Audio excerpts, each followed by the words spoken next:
البريزنت سيمبل اول حاجه خدناها المضارع البسيط بيتكلم عن عاده او حاجه بتتكرر، المفرد بيحب الاس، والجمع بياخد مصدر. ده مبدأك، هي وشي وات واي اسم سنجلر مفرد بتحط للفعل اس او اي اس او اي اس، وبتنفي بدازنت والمصدر، وبتسأل بداز والمصدر. حتى اخترنا الحاجات اللي فيها اس عشان المفرد بيحب الاس. واوعى تنسى always و usually و often و sometimes و rarely و never، دي اسمها ايه؟ ظروف تكرار. واحنا كنا بنغني ونقول ظرف التكرار قبل الفعل وبعد ام و is و are.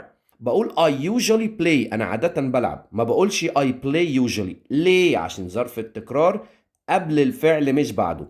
بقول he is never late، هو مش بيتأخر، ما بقولش he never is late. ليه؟ لأن ظرف التكرار احنا قلنا قبل الفعل وبعد ايه؟ am و is و are. بص am و is، بص is بعد am و is و are. الماضي البسيط الباست سيمبل يعني حاجة حصلت في الماضي وانتهت، عشان كده بستخدم له التصريف التاني للفعل. ما بقولش go، بقول went. وبتنفي بدidn't والمصدر، وبتسأل بدid والمصدر. ومع I وهي وشي وإت بجيب was بدون أفعال، ومع we ويو وذي بجيب were بدون أفعال. أول ما تشوف اسم مفرد هتجيب قبله أو آن. مع الاسم اللي بيبدأ بصوت ساكن، وآن مع الاسم اللي بيبدأ بصوت متحرك. طب لو لقيته جمع أو غير معدود يسمع الجملة المثبتة، وإني مع النفي والسؤال. وخدنا كمان المقارنة لما بقارن ما بين حاجتين أو شيئين أو مجموعتين، الصفة القصيرة بضيف لها er وبعدها than. short بتبقى shorter than. big بتبقى bigger than، وخد بالك big بتنتهي بساكن وقبله حرف واحد متحرك، بضاعف الحرف الأخير عشان كده حطينا جي تانية قبل الاي ار.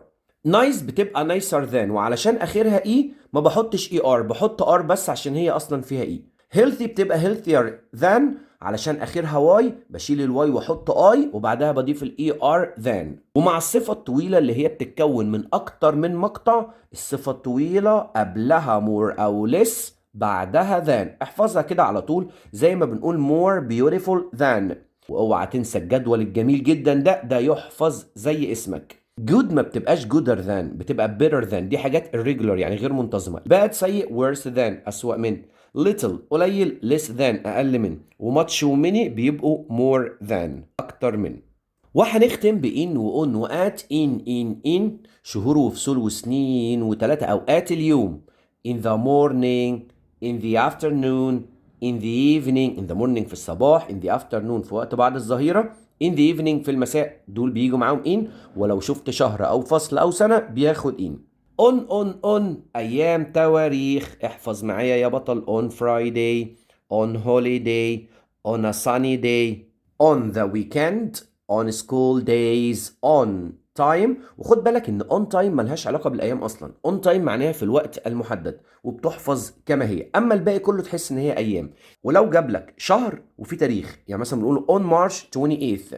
ليه يا مستر؟ ما هو مارش ده شهر المفروض ياخد in فعلا، بس لو دي مش موجودة. اما لو دي موجوده تاريخ بياخد اون، عشان اون بتيجي مع الايام. at او at وساعات.